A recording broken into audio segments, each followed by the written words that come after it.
Doctor Helal Uddin, আপনার কাছে প্রশ্ন রাখতে চাই যে আপনারা দলের কারাবন্দী নেতা এটিএম আজহারুল ইসলামের মুক্তির জন্য আপনারা আন্দোলনে যাচ্ছেন এবং আপনারা 25 ফেব্রুয়ারি আদালত প্রাঙ্গণে হাজির থাকবেন এমনটি বলেছেন এবং এমনও বলেছেন যে জামাতের 3 কোটি নেতাকর্মীকে জেলে নিতে হবে সরকারকে।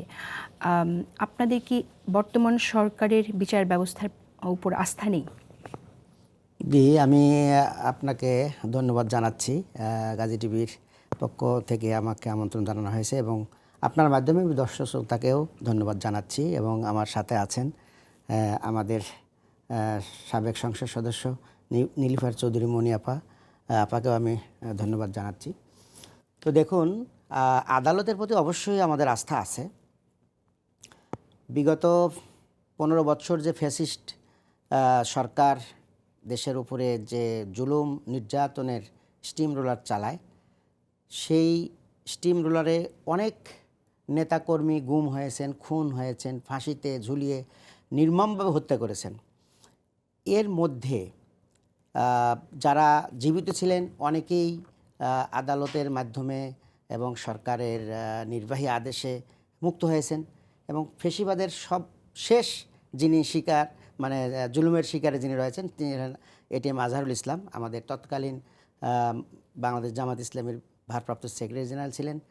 তো আমাদের একটা ভরসা ছিল 5ই আগস্টে যেদিন বঙ্গভবনে সবাই গেলেন, সেখানে আমাদের নেতা আমাদের আমিরে জামাত ডাক্তার শফিকুর রহমান উনি প্রস্তাব দিলেন যে 3বারের প্রধানমন্ত্রী আমাদের সর্বজন শ্রদ্ধেয় নেত্রী বেগম খালেদা জিয়াকে তার এই অসুস্থ অবস্থায় তার চিকিৎসা তার একটা মানে ফ্রি করা দরকার এবং তাকে দ্রুত চিকিৎসার ব্যবস্থা করা দরকার।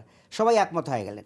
তা আমরা মনে করেছিলাম যে সবাই এরকম উদারতা দেখাবেন, কিন্তু আমরা দেখতে দেখতে 6 মাস পার হয়ে গেল, আমাদের উদারতা তো দেখানোর কোনো সুযোগই দেখছি না।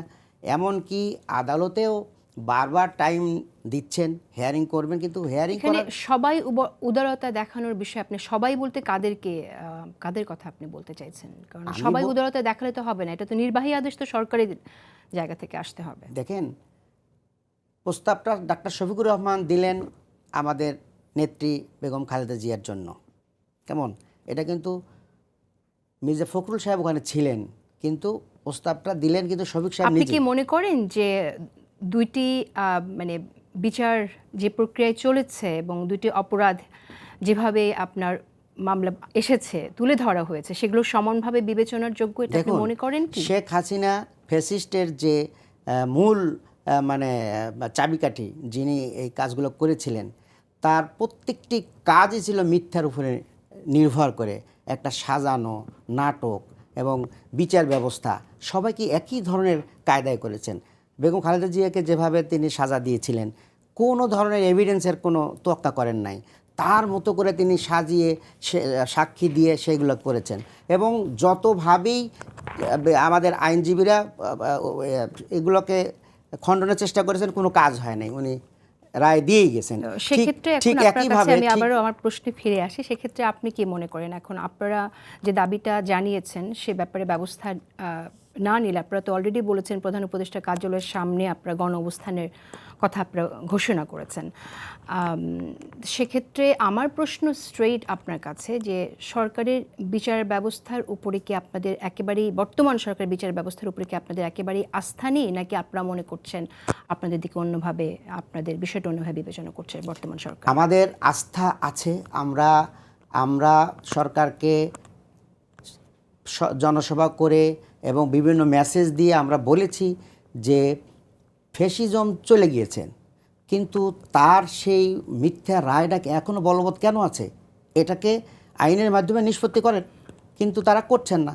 তাহলে আমরা আমাদের নেতার মুক্তির জন্য তো আমাদের আন্দোলন করতে হবে, আমাদেরকে ভূমিকা রাখতে হবে। প্রয়োজনে নেতার সাথে আমরাও জেলে যাব, আমরা থাকবো। আমরা 15 বছর খেটেছি। একদিকে বলেছেন আইনের মাধ্যমে নিষ্পত্তি করেন, আরেকদিকে বলেছেন যে এটা ওনারা করছেন না। এটা আসলে আপনি কি করে বলবেন যে আইন এখানে স্থবির হয়ে আছে আপনাদের জন্য এবং আইন প্রক্রিয়া চলমান নেই? তারা আমরা দেখতে পাচ্ছি যে এই মামলাটা আজকে নতুন আসে নাই, এই মামলাটা হিয়ারিংয়ের জন্য লিস্টে এসেছে মনে করেন এখন থেকে প্রায় 3 মাস আগে।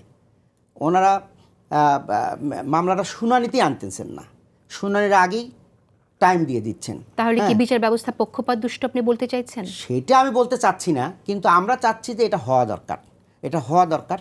আমাদের রাজনীতির কারণেই ওনাকে বন্দি করা হয়েছে, তার উপরে জুলুম করা হয়েছে, অতএব রাজনৈতিকভাবেই আমাদেরকে এই জিনিসগুলো জাতির সামনে নীলুফার তুলে ধরতে চৌধুরী হবে। মনি, আপনার কাছ থেকে জানতে চাইছি আপনার মন্তব্য এই বিষয়ে।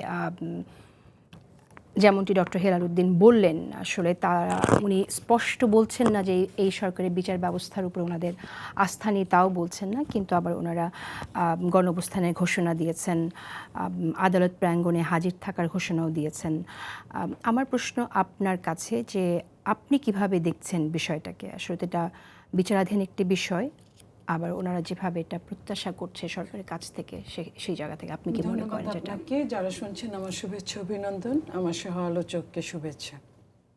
দেখেন, আমরা এটা তো সত্য যে অনেক আশা নিয়ে এই যে 15 বছর 15.5 বছরের ফ্যাসিস্টের যে পতন ঘটানো, প্রত্যেকে যে যার যে জায়গা থেকে পেরেছে করেছে। আমি বিচার বিভাগে যাওয়ার আগে এটুকু বলতে চাই মোটা দাগে, সেটা হচ্ছে এই সরকার আইনের অনুশাসন চালু করতে পারেননি। মানুষ মবকে হাতে তুলে নিয়েছে। আজকে যখন আমরা কথা বলছি, বিভিন্ন জায়গায় চুরি ডাকাতি ছিনতাই রাহাজানি এত বেড়ে গেছে, আপনার দ্রব্যমূল্যের দাম লাগামহীন, এটাকে টেনে ধরতে পারেনি। সো একটা সরকার, তার উপরও যে দেশে শীর্ষ সন্ত্রাসীরা মুক্ত হয়ে গেছে, সে দেশে একজন ওই সময়কার মামলা মোকদ্দমা নিয়ে জেল খাটতে ওইভাবে যে রাজনীতিবিদই হোক না কেন, তারা মিলেই তো একটা ফ্যাসিস্টকে পতন ঘটিয়েছে, সবাই মিলে। সেইখানে অন্যের যে অধিকারটা আছে, তাদেরও একই অধিকার আছে। আমার যদি চরম শত্রুও হয়, আমি এই কথাটাই বলবো, আইন সবার জন্যই সমান। আপনার জন্য যতটুকু করবে, আমার জন্য ততটুকু করবে। কিন্তু নিশ্চয়ই আমার মনে হয় যে আইনটা সরকার ওইভাবে বুঝাতে পারছে না, দেখাতে পারছে না সবার জন্য সমান। না হলে তো একটা দল এইভাবে বলার কথা না। তাদের কত লোক আছে, 3 জন লোক আছে না 3 কোটি লোক আছে, এটা পরের ব্যাপার। ব্যাপারটা হচ্ছে তারা বিচার পাওয়ার যোগ্য। যদি ও আইনের ওই আগের ফাঁকফোকরে, আগের যদি সিস্টেমে, যদি আগের মামলাগুলো যদি আপনার খারিজ হয়ে যেতে পারে, তাহলে তারপরে যারা যারা আছে ওই একই ফর্মুলার মধ্যে পড়লে সবাইকে একই দেখতে হবে একইভাবে। বরং শীর্ষ সন্ত্রাসীরা মুক্তি পাওয়াতে আরও দেশের জন্য খারাপ হয়েছে। শীর্ষ সন্ত্রাসীদের জন্য এই আইন 2 বার ভাবে দেখার দরকার ছিল, সেটা তো করে নাই। অনেকখানে যেমন সরকারে যারা আছে, সরকারের যাদের নামে মামলা আছে, তাদের কিন্তু মামলাগুলো উঠে মানে প্রথমেই শেষ। আমি যে বলবো যে বিচার বিভাগ চরমভাবে স্বাধীন, আমার শ্রদ্ধা রেখেই আমি বলছি, কিন্তু তারা প্রথমেই যেভাবে তাদের সবগুলো মামলা উঠে গেল, তাদের আপনার যে করের জিনিসগুলো ছিল ওগুলো মওকুফ হয়ে গেল। তো সেইখানে অন্য দলগুলো এটা আশা করতেই পারে, এটার মধ্যে আমি কোনো খারাপ কিছু দেখি না, যদি ফর্মুলার মধ্যে পড়ে, যদি তার আইনটার মধ্যে পড়ে। আমি সম্পূর্ণরূপে জানি না।